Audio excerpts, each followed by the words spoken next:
Bab 69. Aku bersedia menikah dengan Anda. Pagi itu Cira bangun dengan sakit kepala yang luar biasa. Semalam ia baru bisa tidur sekitar jam 3 pagi. Ini jam 5 pagi ia sudah harus bangun untuk menyiapkan sarapan buat ayah dan ibunya. Ia bergerak berlahan sambil memegangi kepalanya yang sakit. Aduh, kenapa semuanya tampak berputar, gumamnya. Ia berjalan pelan sambil berpegangan pada tembok. Cira menuju kamar mandi dengan harapan setelah mandi sakit kepalanya akan berkurang. Tapi itu semua percuma. Kepalanya masih terasa sakit. Cira mengabaikan rasa sakit itu dan segera ke dapur. Ibu sudah bangun. Sudah, ibu pengen merasakan udara segar di pagi hari ini. Cira mulai membantu ibu membuat nasi goreng dengan telur mata sapi. Ia tidak lupa membuat kopi untuk ayahnya. Ayah sudah bangun, Bu. Sudah, mungkin baru mandi. Oh ya, aku mau ke pasar dulu. Enggak usah, biar ayah sama ibu saja yang ke pasar. Kami mau jalan pagi. Baiklah, ucap Cira. Ia segera mengambil nasi goreng dengan porsi sedikit dan segera minum obat. Kamu sakit, sedikit pusing, Bu. Mikir lamaran Tuan Arun. Iya, gak usah terlalu dipikirkan. Kami berdua akan sangat mendukung keputusanmu, ucap ibu. Mendengar hal itu Cira malah tambah bersedih. Ia melihat ibu berusaha menutupi kegundahan dalam hatinya. Cira tahu mereka juga sama dengannya terjebak dalam situasi membingungkan ini. Iya, aku tahu itu. Oleh sebab itu aku maunya memberi suatu keputusan yang terbaik untuk semua, jawab Cira. Ibu sama ayah tahu, kamu sangat dewasa dan bijak dalam mengambil keputusan. Ayah keluar dari kamar dan terlihat segar karena habis mandi. Tapi tampak wajah lelahnya yang tidak bisa disembunyikan. Ngobrol apa sih? Kok kelihatannya asyik? Aku tadi baru tanya Cira soal makanan khas Bogor. Buat oleh-oleh kampung. Bagus itu, ayah mengambil nasi goreng dan menyuapkannya ke dalam mulut. Aku nanti sama ibumu mau jalan pakai motor. Motor Pak Uwomu ada kan? Ada ayah. Aku siapkan dulu. Cira beranjak dari meja makan menuju ke garasi. Ia dengan perlahan mengeluarkan sepeda motor. Udara pagi ini begitu dingin hingga terasa menusuk ke dalam sumsum tulangnya. Sekelebat ia melihat ada seseorang yang memperhatikannya. Ia mengedarkan pandangan tapi bayangan itu sudah menghilang. Ia berjalan sampai keluar halaman, siapa tahu orang itu ada di luar halaman. Tapi hasilnya nihil. Ada apa, Ra? Tadi kayak ada orang di sini. Aku pikir tamu, ternyata bukan. Mungkin kamu salah lihat, efek kurang tidur. Kayaknya enggak deh, Bu. Sudah, jangan terlalu banyak dipikir. Cira kembali mendekati ibu. Bu pakai jaket, udaranya dingin. Iya, tuh sudah dibawa ayahmu, tunjuk ibu pada ayah yang sedang membawa jaket. Cira, ayah sama ibu jalan dulu. Hati-hati, ini kuncinya. Cira melambaikan tangan ketika ayah dan ibu sudah pergi dengan mengendarai motor. Ia segera masuk dan membereskan piring kotor. Sayup ia mendengar dering handphone miliknya dari dalam kamar. Cira segera mengambilnya tapi dering itu udah berhenti. Ia membuka data panggilan tak terjawab. Biktika, ada apa ya? 10 panggilan, gumam Cira. Ia melakukan panggilan balik. Halo Bik, aduh Cira, kenapa kau lama sekali mengangkatnya? Maaf Bik. Tadi aku ke depan rumah mengantarkan ayah dan ibu jalan. Ada apa, Bik? Kelihatannya penting. Kau sudah pulang Surabaya? Belum. Aku masih di sini. Bagus, kita harus bertemu. Ada yang mau aku ceritakan. Waduh, bikin penasaran, Bik. Kau pasti tidak akan percaya dengan apa yang aku dengar. Sekarang kirim lokasimu. Aku tinggal di rumah Pak Uwo yang lama. Baiklah. Aku akan ke sana sekarang. Panggilan diakhiri. Cira sangat penasaran dengan apa yang akan dikatakan oleh Biktika. Kira, kita tentang apa ya? Cira menunggu kedatangan Biktika. Tak lama kemudian ada suara motor yang berhenti di depan rumah. Cira dengan setengah berlari pergi untuk menyambut Biktika. Ada apa sih Bik? Set, kita masuk ke dalam saja. Cira mempersilahkan Biktika duduk dan tidak lupa menutup pintunya. Ia membuatkan Biktika segelas teh hangat. Diminum dulu Bik. Biktika menyeruput teh hangat buatan Cira. Aku senang kau masih ada di sini Cira. Perkebunan sepi setelah kamu pergi.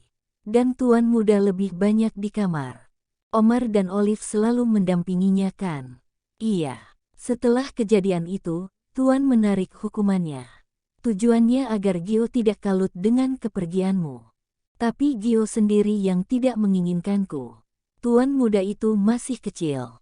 Belum tahu dengan apa yang dia lakukan. Tapi aku sangat yakin di dalam hatinya ia selalu memikirkanmu. Aku di sini juga selalu kepikiran Bik. Bagaimana dengan belajarnya? Anak seumuran dia harusnya sudah banyak peningkatan. Kalau belajarnya terhenti seperti ini akan membuatnya semakin terlambat. Tuan juga bingung dalam hal itu. Segala hal sudah Tuan lakukan. Tapi Gio sama sekali tidak merespon. Sama seperti sebelum kedatanganmu. Cira tampak sangat sedih dan juga prihatin terhadap perkembangan Gio. Oh ya Bik, katanya mau ada yang dibicarakan denganku. Ada apa? Biktika terdiam cukup lama. Cira mulai sekarang aku mohon berhati-hatilah. Jagalah dirimu baik-baik. Ada apa Bik? Jangan membuatku menebak-nebak. Semalam aku mendengar pembicaraan Nona Denisa dengan Billy di telepon. Di telepon, Billy tidak di perkebunan lagi. Dia diusir oleh Tuan karena sering memprovokasi dan membuat suasana semakin panas. Apa yang mereka bicarakan? Sepertinya Billy tahu kalau kamu masih di Bogor. Ia kemudian melaporkan hal itu kepada Nona. Aku mendengar Nona mengumpat berulang kali dan tanpa sengaja menyebut garis bawah. Menyebut apa Bik? Ternyata dia dalang dari penculikan terhadapmu, jawab Biktika lirih. Apa? Benarkah itu Bik? Wajah Cira menegang karena terkejut. Tangannya mencengkeram sofa dengan kuat menahan emosi. Benar Cira, aku mendengarnya dengan cukup jelas. Dia yang sudah menculikmu. Dia bekerja sama dengan seseorang. Harusnya kamu dibunuh tapi entah kenapa kamu masih hidup. Cira terdiam, ia mendengarkan perkataan Biktika sambil ingatannya kembali ke penculikan itu. Siapa tahu ia menemukan petunjuk. Cira, aku juga mendengar bahwa Nona akan merencanakan penculikan dan pembunuhanmu lagi. Biktika merekam atau memvideo perkataan Nona Denisa. Aku mendengarnya secara kebetulan jadi aku sama sekali tidak ada persiapan. Mendengar itu saja tubuhku gemetar. Kita tidak punya bukti yang kuat untuk memenjarakannya. Kalau saranku, lebih baik kamu menjauh saja dari sini. Kembalilah ke Surabaya dan buka lembaran baru. Tapi Bik, kalau kita diam saja kejahatan Nona Denisa pasti tidak akan terungkap, ucap Cira. Biktika tadi bilang yang melaporkan kalau aku masih di Bogor adalah Billy. Iya benar, pantas saja aku merasa ada yang memperhatikan dan memata-matai rumah ini. Hah, yang benar, Cira mengangguk. Kamu harus hati-hati Cira. Jangan pergi sendirian. Aku harus menguak kejahatan Nona Denisa. Tapi bagaimana caranya? Cira terdiam cukup lama. Sepertinya ini jawaban dari doaku atas lamaran yang Tuan ajukan. Nanti Biktika juga akan tahu. Pagi itu Arun bersiap ke rumah Cira karena sebuah pesan di handphonenya. Sebenarnya ia sangat gugup tapi tidak ia perlihatkan karena menjaga image-nya sebagai seorang pria yang matang. Dengan mengendarai mobil sampailah ia di depan rumah Cira. Ayah dan ibu yang sedang menanam bunga tampak terkejut dengan kedatangan Arun. Loh Tuan, selamat pagi Pak, Bu. Pagi Tuan. Mari silahkan masuk, ibu mempersilahkan. Silahkan duduk Tuan. Arun duduk di sofa. Sebentar kami tinggal dulu. Mau ganti baju, tadi kotor kena tanah. Silahkan. Ayah dan ibu masuk ke dalam. Kok Tuan sudah datang ke sini? Bukankah kita sudah minta waktu? Iya juga iya. Ini baru 2 hari loh. Mana ada orang kasih waktu untuk menerima lamaran cuma 2 hari. Tapi bisa juga Tuan ke sini, bukan masalah itu. Ya sudah, kita temui saja dulu, ucap ibu. Mereka berdua keluar bersama dan duduk di sofa berhadapan dengan Arun. Maaf, ada apa ya Tuan, pagi datang ke sini? Ayah membuka percakapan. Garis bawah. Aku yang memintanya datang kemari, sahut Cira dari belakang sambil membawa minuman teh hangat. Ayah dan ibu saling berpandangan. Mereka bingung dan sama sekali tidak tahu alasan Cira mengundang Tuan Arun ke sini. Cira meletakkan minuman di atas meja. Ayah, ibu, aku yang meminta Tuan Arun datang kemari. Itu karena ada hal yang harus aku sampaikan pada Tuan dan juga ayah, ibu. Soal apa Cira? Jangan membuat kami bingung, tanya ayah yang tampak gugup. Ayah, ibu, aku akan menikah dengan Tuan, ucap Cira. Tuan Arun, aku bersedia menikah dengan Anda. Apa? Bersambung.